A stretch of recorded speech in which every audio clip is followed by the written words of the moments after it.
Thank you, Barack. This was amazing.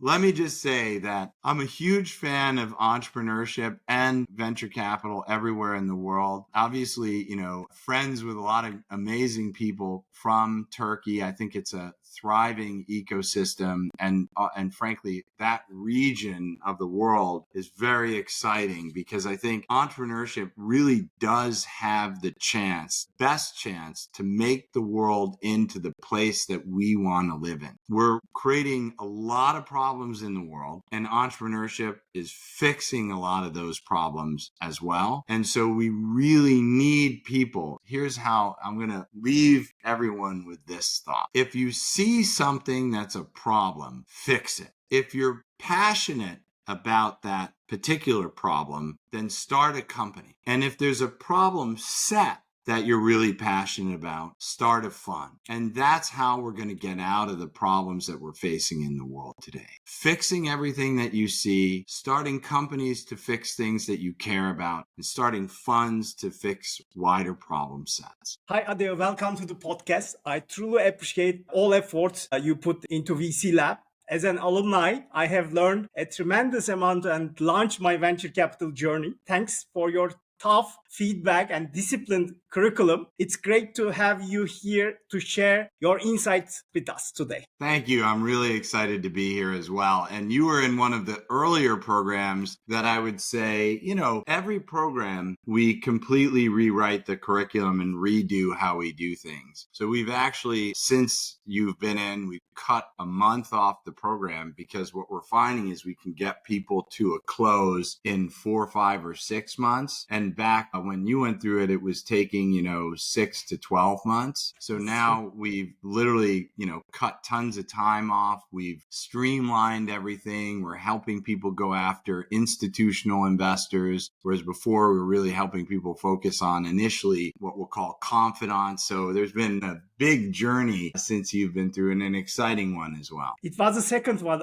Before going to VC Labs, I would like to ask you, your path has been spent startups, VCs, nonprofits, and more. How do you determine when to move on from a project to the next challenge now? Because you have founded a Founders Institute, now VC Labs. Yeah, so look, my drive, I look at myself as a societal engineer, right? I look at society, I look at problems in society, such as climate change, and then I say, what are things that I can do to make society more resilient, more safe, less war, better outcomes, and the like? And, look, it's a path that's been littered with failure. I started out and I saw the internet and I was like, wow, this is going to really transform society for the better. And it's definitely been or had a lot of positive effects, but it's had a lot of negative effects as well. In fact, I would argue it's had almost as many unintended negative consequences as it's had positive consequences to society. So, and then, for example, I said after really trying to help the internet become mainstream, I looked at video games and I said, look, if we can make video games, it could be the first time we really simulate what society can be like. And actually, I think games have just been mostly net negative, not with no net positive. And I think a lot of people working in games, just said, we're just going to make shooter games and things like that, not really try and create smart simulations, AI, etc. But I really thought games might be a playground for humanity to start thinking about what does it look like when we have our own AI, etc. And that didn't really work out. I did a lot of work on the X Prize, the board of directors leading the organization, trying to put large prizes in place to solve humanity's grand challenges. And there was a lot of positive effects that the private space industry was pretty much born out of that initiative. And I think that's mostly a net positive as well. But again, there's a lot of net negatives there too, because I don't think the X Prize and the prize model worked like we anticipated. A lot of times you can set the direction correctly, but what is a $10 million prize when you're trying to solve human gene sequencing? It's like a rounding error on a contract with Pfizer. So they don't even want the prize if you figure it out. like the prize is meaningless. And then I just decided I'm going to work on entrepreneurship. And it's showing some of the most promise. We brought entrepreneurship through the Founder Institute to most areas of the world, from the most remote regions of Africa to crazy middle of nowhere places in Central Asia, all across LATAM. The Founder Institute has spread entrepreneurship at scale. And then we realized, like, wait a minute, there are all these entrepreneurs, but they have a glass ceiling. And that glass ceiling is you can't take your company from A to B without venture capital. You can get from like nothing to A with scrounging resources, maybe raising some local angel money, friends and family money, stuff like that. But if you really want to get to the next level, you need venture. And we looked around the world at the time, which was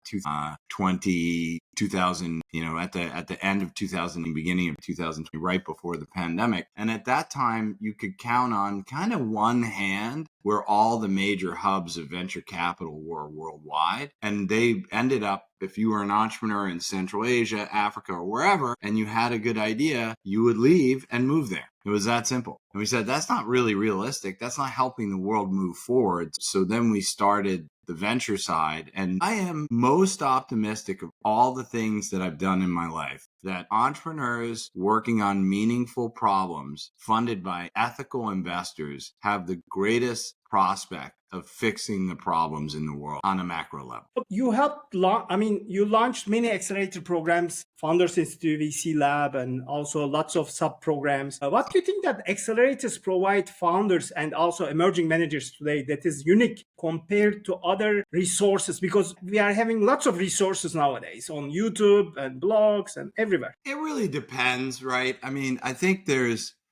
I've run more accelerator programs directly and indirectly than everyone else in the world combined. I know the Founder Institute is approaching, a few thousand programs that have run, like maybe 3 programs. And then VC Lab is on cohort 16, I think. We're recruiting for 15 now, planning 16. We'll be at 17 or 18 programs by the end of this year, possibly more. And that's just that we also have an LP program, and we train associates as well at the parent company of VC Lab is called Decel Group. So accelerators do different things, right? So you can't just glump them together and say, hey, what are the value that accelerators add? So like a Y Combinator, for example, which is the gold standard, but it's a gold standard really in later funding accelerators. So if you have a team and you have an idea and you have some initial product market, I would even call it does not necessarily product market fit, but you have some initial sense that the product has some resonance in the market, then you go to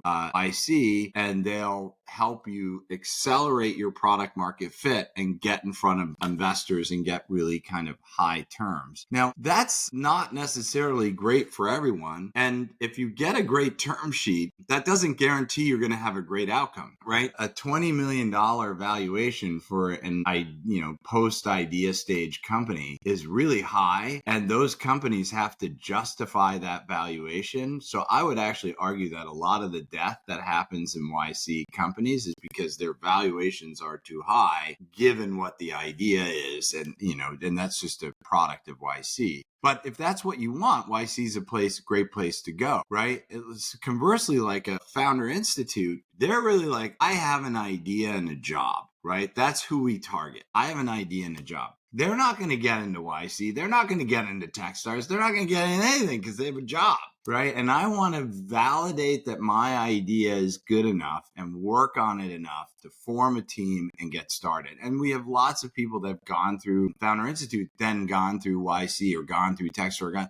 So again, because they're very different, right? And in our world, in the Founder Institute world, what we really care about is, hey, are you taking this opportunity seriously, right? Because a lot of people, they have an idea and a job, and they take their job seriously, and they're moonlighting with their idea. And so the first test is like, are you serious about your idea? And we push people. And if they're not serious about their idea, and a lot of people in that process realize, hey, wait a minute, I'm not serious about this idea, Then they leave the program and we focus on the people that are serious about the idea and really help them to get it off the ground. And we've, Founder Institute, as a result of that, it's very early. We're way earlier than anyone else. I don't know. We're not 8 or 9 companies that we've helped launch around the world. Tons of them have failed because we're so early. But we're also, as a result of the ones that have succeeded, we're the second largest accelerator to YC in the world by almost every metric.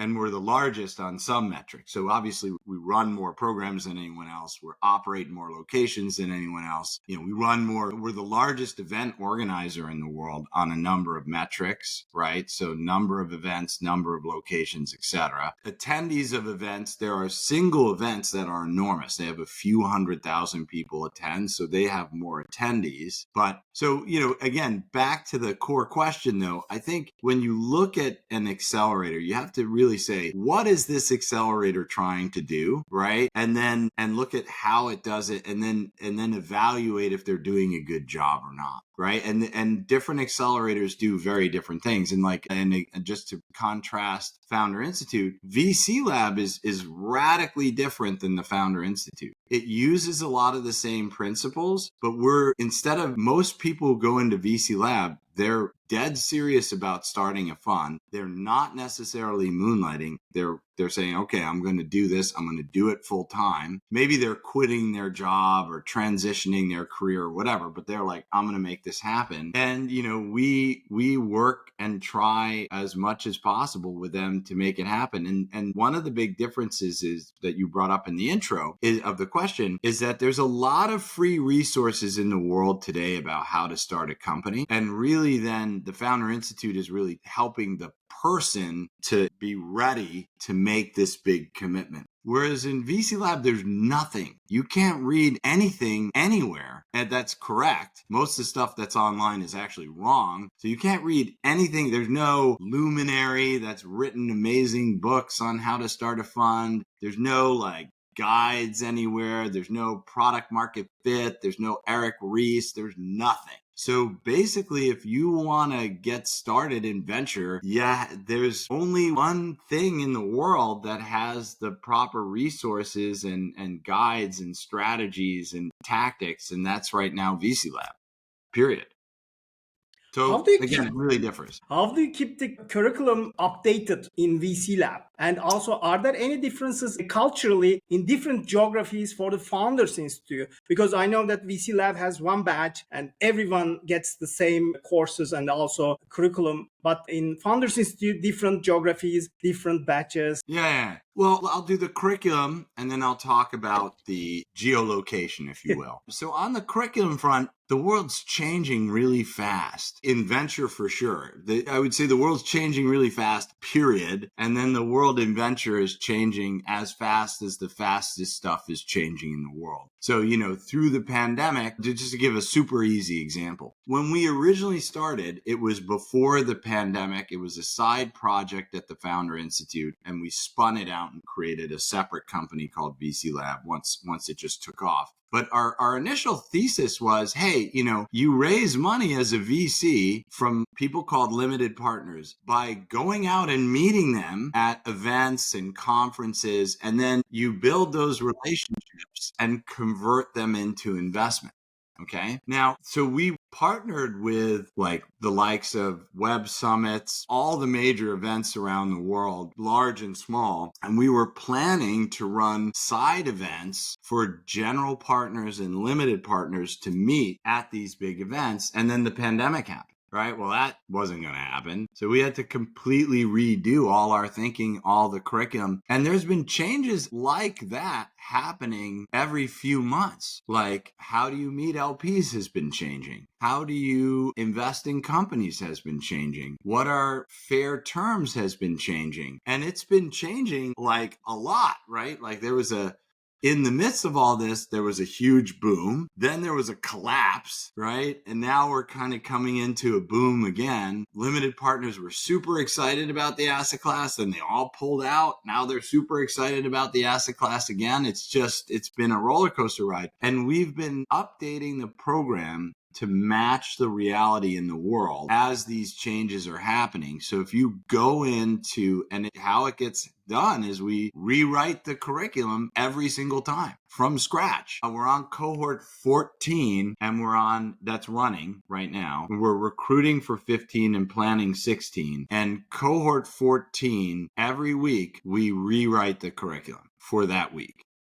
Now, back to your question about geolocation. So the reason you don't venture capital is not as local as it seems. Like, for example, you went into Estonia. I would consider that a mistake. You'll find this out the hard way. Especially because you're in Turkey. So there's really no reason to be in Estonia except creating havocs and headaches for yourself. You should have done the US. And now we would just be like, do not do Estonia. Right? So in the world of venture, it's much, much smaller than entrepreneurship, right? We know what the numbers are. So we see about 3 people a quarter. It's been growing, actually. It used to be 2 and 20. Now it's about 3 and a quarter. Worldwide, come to us and say, I want to start a fund. And we're maybe half or more of the total market. So we're very large, but the market's actually growing. And we don't know how big the market is because there's no accurate stats. There's no one who reports anything. Okay. So that's just relatively small, like 15 people a year, 12 people a year, probably this year, maybe a little more, but it's not enormous. Meanwhile, in New York City, there's probably 15 people right now that want to start a company right now. Like right this second, not over the whole year. So entrepreneurship is orders of magnitude larger than venture. And so this next thing is that the ideas that the entrepreneurs work on are very different in New York than in Central Asia. Central Asia doesn't have e-commerce infrastructure. Central Asia doesn't have payment infrastructure in some countries, right? So you can't be like, I'm starting an e-commerce site with credit cards in Central Asia. It just won't work, right? Because there's no infrastructure. So you could start an infrastructure company in a lot of places in Central Asia and it would totally work. So you have to localize the programs. You don't even have to necessarily teach them differently, right? Because they still need to understand product market fit. They still need to have an idea that's viable, but it has to be localized because an idea in Central Asia may make perfect sense in Central Asia and absolutely no sense in the West and in New York. Right. So what Founder Institute has done is we've taken the core principles of entrepreneurship and brought them worldwide. So everyone knows about product market fit, lean startup, stuff like that. All these kind of great seminal ideas of entrepreneurship we brought around the world. But then we've localized it with local mentors, local leaders that understand the market that the entrepreneur is in and can say, this idea won't work here. Right. And there's so many examples of that. I could regale you with a lot. But, obviously, for example, Indonesia is a massive country with the largest amount of human population coming online. But it's a lot of little islands and a big city in Jakarta. So doing something in Indonesia, there's a massive market opportunity. It's a very social country. It's the number 1 user of social media in the world. But it's per capita, but it's very unique. So you have to actually come up with ideas that work in Indonesia and probably wouldn't work anywhere else. I will ask questions about VC Labs, but before going to that, do you remember how do you select Udemy with Eren Bali? Because it is also a success story coming from Turkey. I know Eren is also a great entrepreneur. So do you remember the selection process? Oh, yeah, of course. I'm still friends and we talk pretty often. I'm an advisor to his second company. That's been a great friendship. I love Eren. He's just amazing.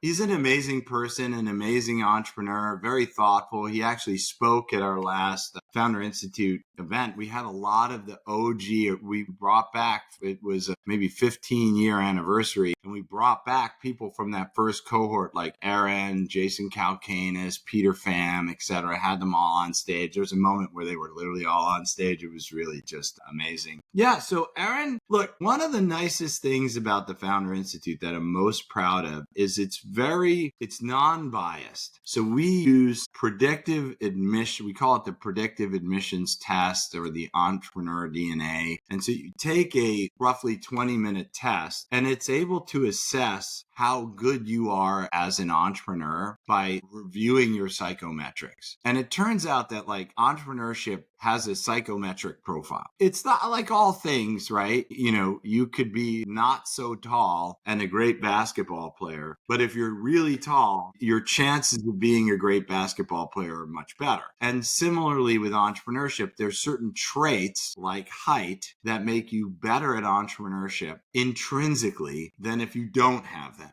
right? So we measure those. And that means that everyone gets a fair shake. Now, look, you may not have the DNA, so to speak. A lot of these are traced back to genetics, the traits that we measure that are successful for entrepreneurship, such as openness. It's largely a genetic trait. The more open-minded you are, the more likely you're to succeed as an entrepreneur. Because if you're closed-minded, you don't see the opportunities. But if you're open-minded, you can see things that other people might miss because they're myopically looking at stuff. And that's a genetic trait, as an example. So we primarily admit people in the Founder Institute based on their test results. And this makes it very fair, right? It doesn't matter what color you are. It doesn't matter what gender you are, or none of that matters. All that matters is, are you more likely to succeed as an entrepreneur or not? And you can actually take that test today if you're curious and see the results. We give you it's amazing. We give you a very detailed report. And I think it's FI/DNA, like entrepreneur DNA. So just upper or lowercase d. But back to the point. So Aaron, he had the traits. When he got into the program, his English was really horrific. It's better now, but it's still not great. If he were on the show, most people, you would need to put like a translator at the bottom. And he knows this. He's actually working on it to make his English better.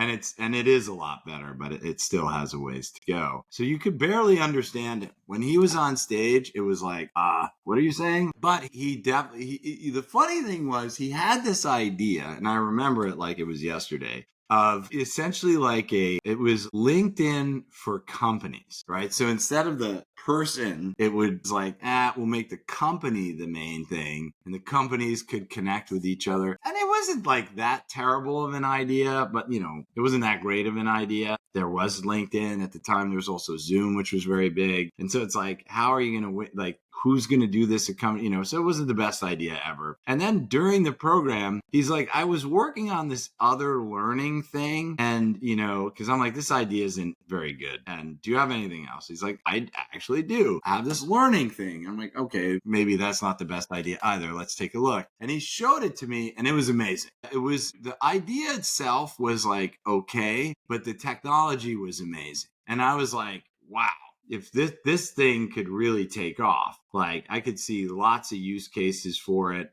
And so I'm like, why don't you just do that? And he built most of it. So it was actually mostly built. Whereas the other thing was still just an idea. And he did, and the rest is history. They obviously did very well. And, he cares a lot about Turkey, too. He's a huge supporter. He comes back and helps out and hires people there and has teams there and donates when there's natural disasters. So he's a huge, huge supporter of Turkey and everything happening in the country. He's a figure inspiring new entrepreneurs for sure and new founders, because he's a success story. Not only a successful company, but also went to an IPO and also started a new company, which also became unicorn. So he's really a success story of Turkey. Additionally, did you develop the test internally, or is it an entrepreneur DNA test is publicly available that you implemented to your process?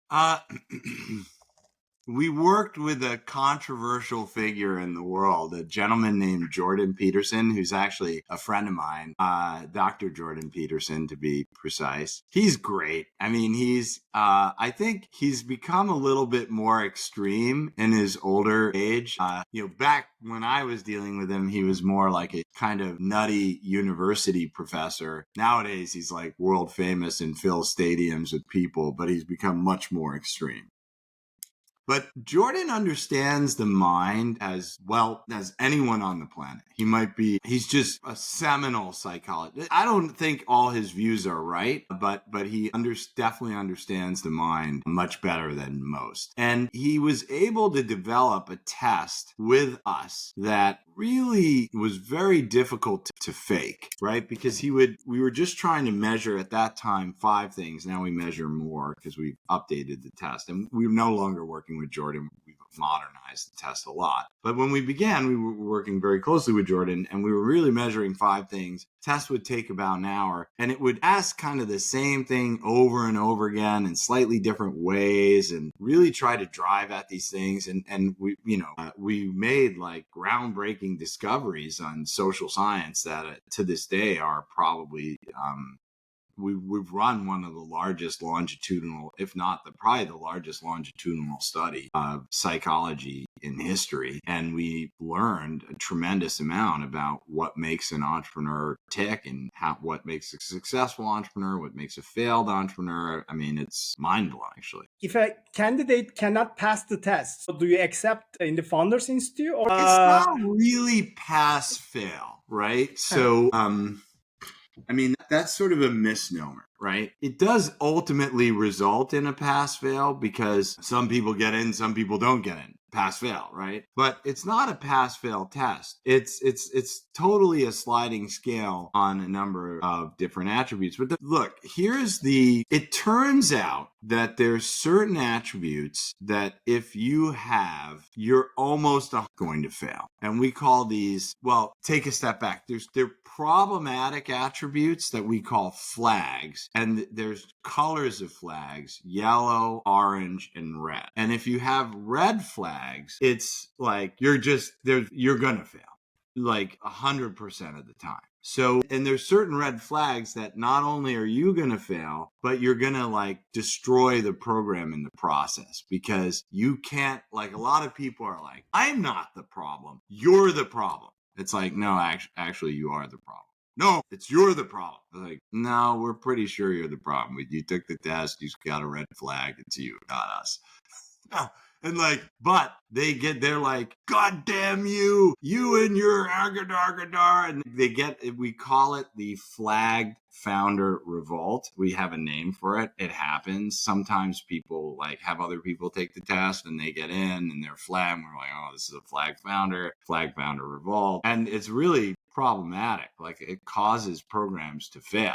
In some cases, we're really good at handling it right now, so very rarely does that happen anymore, and we screen really well. So I would say, like, for the most part, it's not pass fail. It's like a gradient. But there are these red flags, and if you have a red flag, it's like very dangerous. It's not good for anybody, right? It's not good for you to try and be an entrepreneur, because it's gonna cause you to have a mental breakdown. Right. And it's not good for us to have you in the program, because in that process of having a mental breakdown, you're going to try and destroy everything around you. Right. So I would look at it more like we're helping people to be the best version of themselves by avoiding a career that is really not suited to their core personality. Do you also develop for the fund managers a test, DNA test? No. And here's the reason why. We've been thinking about it, but we don't.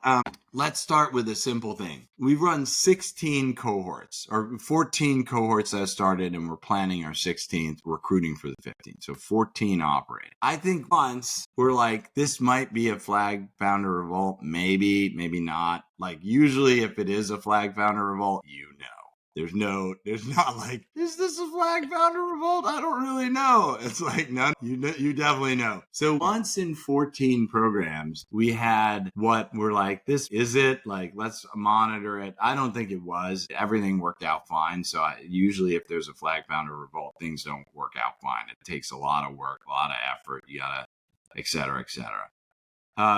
So, and the reason is that, to even want to be a VC, you have to be really good. It's a career only available to the best of us, right? It's not like, whereas entrepreneurship is a career that's available to almost anyone, because you can have an idea and start a company, and it doesn't really take a lot of anything. Just your will, right? I would say the most important attribute of a successful entrepreneur is the will to succeed. And everyone can have that, Conversely, if you want to start a venture capital fund, you've got to be in the top 1%. So that just to get in the door to launch a firm, you have to be amazing. And so our admissions process is like, are you amazing or not? And we do try and give people who are possibly amazing a shot. We're not totally exclusionary, but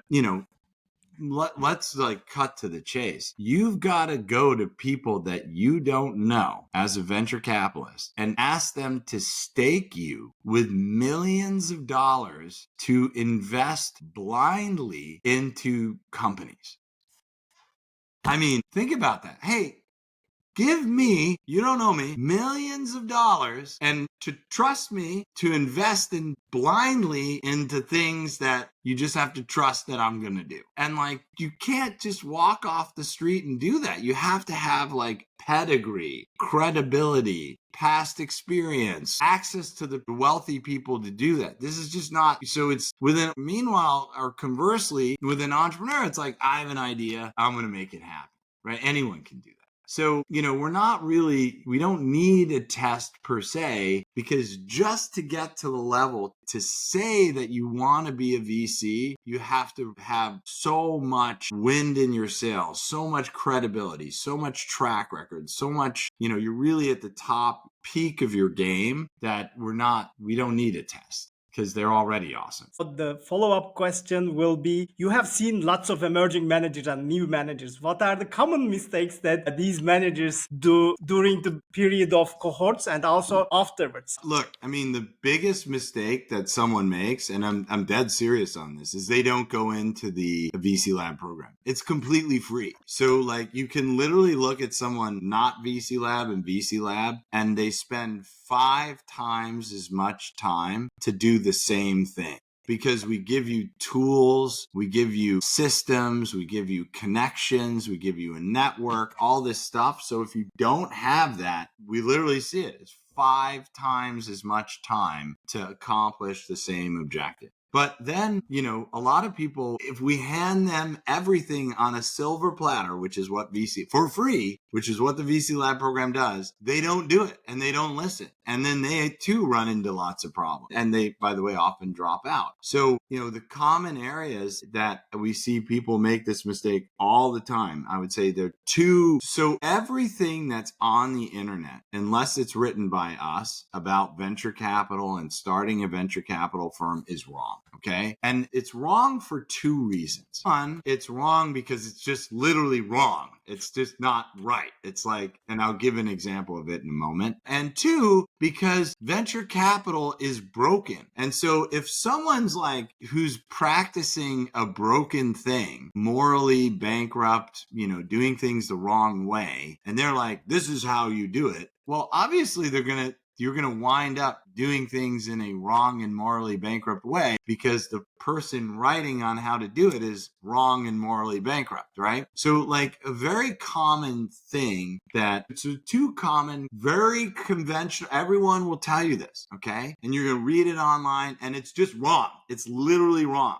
Okay. Then 2 very, very common ones. Number 1, fund size. You need a bigger fund size. You definitely have to have a bigger fund size. Okay. Well, that's just wrong, right? So your fund 1 is an MVP. Okay. It's like, I want to just like a startup MVP, right? As a startup, when you build something, you don't build the whole thing. You build a little bit and you test it. And if it works, you're like, okay, fund 1 is like that. It's a little MVP that you go out and test. And if it all works great, then you expand. Okay. And so your fund 1 size, I'll tell you right now, in a developing market, it should be 2.5 to $5 million. In a developed market, it should be $5 to $10 million. Period.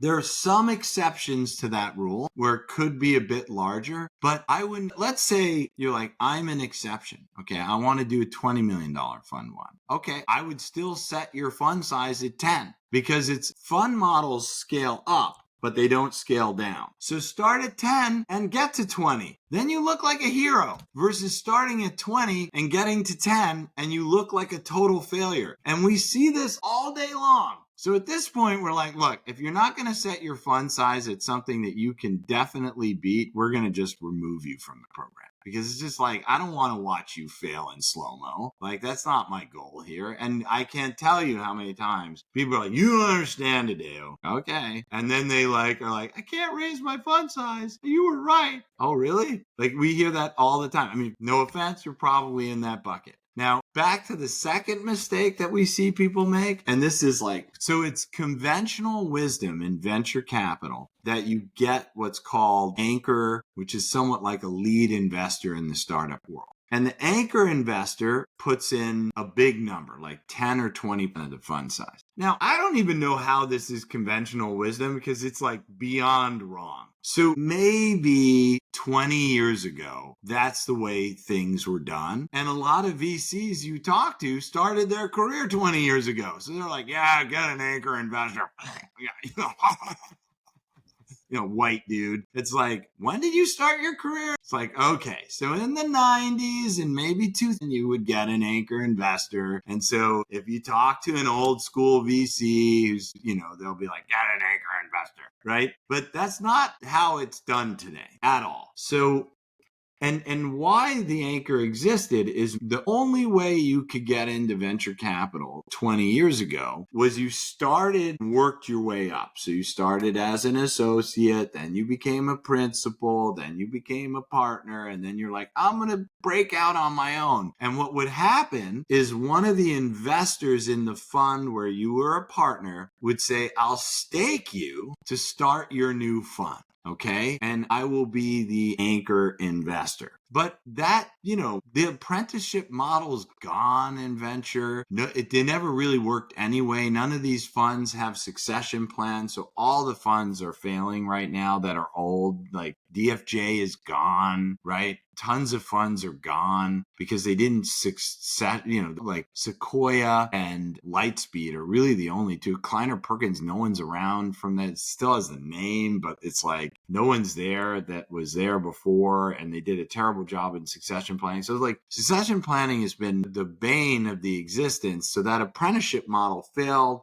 Anchor model's gone, and people are still told to get an anchor. And what ends up happening as a result is you have these managers, so big investors in funds, they are paid to meet with managers. So their job is to meet with you. They'll meet with you all day long. And you're like, God, I'm meeting with all these people. It's amazing. But they won't invest, right? So you're chasing this anchor. I'm going to get an anchor. No, you won't. And, And anchors don't exist anymore. They meet with these big firms and funds that are just wasting these managers' time because they'll meet with you. They're paid to meet with you, right? That's their job. But they have no intention of investing in your first close or even in your first fund. But they'll meet with you anyway. And so a lot of managers are like, yeah, you don't understand, Adeo. I've got all these meetings. I'm like, yeah, they're never going to invest. And then they find out that the anchor is a fallacy. And, I probably should write an article like the anchor is dead.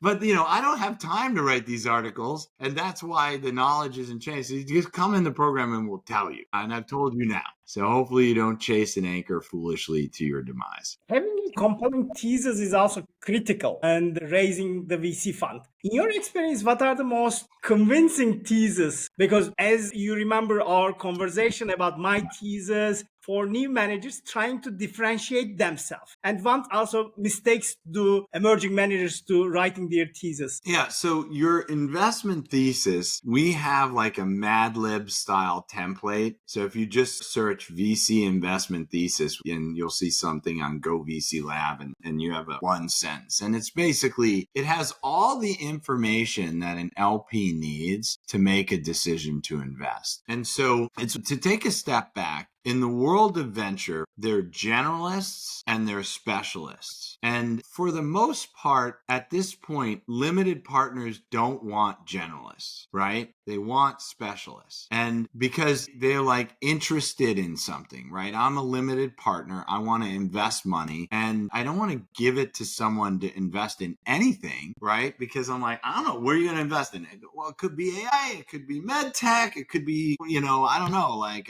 ball bearings. partners. It's like, what? So they say, look, I as a limited partner, I have a real interest in sustainability. So I want to invest in sustainability. So they are looking for specialists in sustainability, or I'm interested in climate change, or I'm interested in med tech, or I'm interested in AI, right? So they want specialist funds. And so your thesis has your fund size, your location, your stage, right? Like, are you a seed, pre-seed, series A, et cetera?